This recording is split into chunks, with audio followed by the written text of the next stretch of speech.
গাড়িগুলো দেখতেছেন না, দেখেন এটা কিন্তু রাস্তা। এই যে রাস্তার দুইটা লেন একদম ফাঁকা, আর সাইডের লেনগুলোতে গাড়িগুলি রাখা, প্রচুর গাড়ি দেখেন, একটু দেখা এই যে দূর পর্যন্ত। এভাবে যে এখানে শেষ এরকম না, যাচ্ছে তো যাচ্ছেই, প্রচুর গাড়ি। আমরা মূলটা ঘুরলেই বুঝতে পারবেন, কিন্তু আমরা মূল ঘুরবো না এখন, আমাদের রাস্তা হচ্ছে এদিকে, এদিকে আমরা চলে যাবো। যাই হোক, এটা দেখানোর উদ্দেশ্য হচ্ছে দেখেন গাড়িগুলো দেখেন, এই যে রেখে দিছে না, এরা কতটুকু নিরাপদ ফিল করতেছে এই গাড়িটা রেখেও। এই গাড়িটা যে তারা রাস্তায় রেখে চলে গেছে, এরপরেও তারা ফুল নিরাপদ ফিল করে। এবং কি গাড়িতে মনে হয় না এরকম রেকর্ড আছে যে গাড়িতে রাখার কারণে একটা লুকিং গ্লাস নাই, একটা কিছু নাই, বা ক্র্যাশ করছে বা ভেঙে গেছে, কেউ নিয়ে বেচে গাঞ্জা খাইছে, এরকম নাই।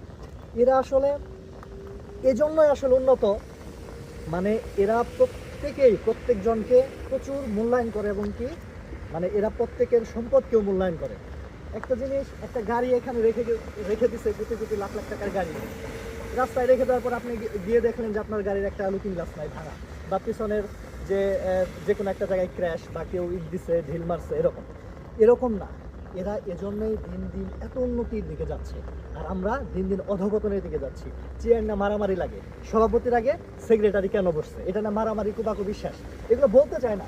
তবু এসে পরে আমাদের বর্তমান পরিস্থিতি অনুযায়ী দেখেন গাড়িগুলি রাখছে, কারো কোনো সমস্যা নেই, কারো কোনো মাথা ব্যথা নেই।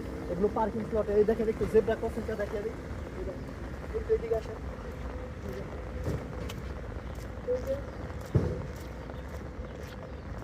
এই যে জেব্রা ক্রসিংগুলি দেওয়া, এগুলো দিয়ে মানে এদের গাড়ি যে পার্কিংয়ের জায়গায় এরা তৈরি করে রাখছে রাস্তার মধ্যে। দেখা যায় যে এটা জনবহুলপূর্ণ একটা দেশ, চায়নাতে কিন্তু প্রচুর পপুলেশন, প্রতি বছরই বাড়তেছে। তো তবু এরা কতটা অর্গানাইজ করে সুন্দর করে রাখছে যে রাস্তাটা 4 লেন বা 8 লেনের রাস্তা 2টি লেন করে দিচ্ছে গাড়ি রাখার জন্য। আশেপাশে হয়তো এদের বাসা, যার কারণে এখানে গাড়িগুলি রেখে এরা নিরাপদ বাসায় ঘুমাচ্ছে, কোনো টেনশন হচ্ছে না। এই যে জেব্রা ক্রসিংটা রাখা, এখানে গাড়িগুলি রাখবে।